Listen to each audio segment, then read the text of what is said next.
Hi, it's Jacqueline here to show you how to integrate Gusto with Xero to make bookkeeping easy and fast. To get started, go to the Settings tab. On the Integrations page, select the Accounting category, then click Xero. Enter your credentials so we can pull in detail from the chart of accounts. Next, complete account mappings. Match the transaction items on the left with the Xero account you want to post the transaction to on the right. If you don't see an account you need, set it up in Xero and refresh the page. The Basic tab represents basic account mappings, including bank account, wages and salaries, reimbursements, and employer taxes.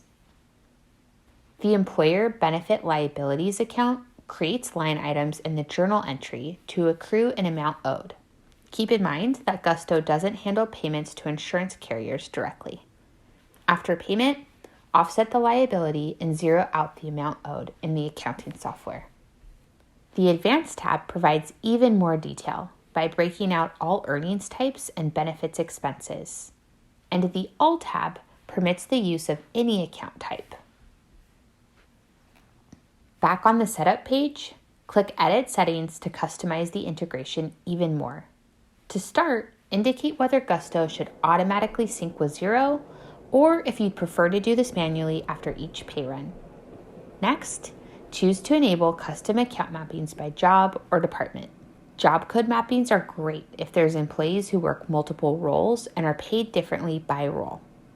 In the Bill Approval section, select whether Gusto should automatically approve bills on export or if you'd prefer to do this manually. Last step is selecting the entry date.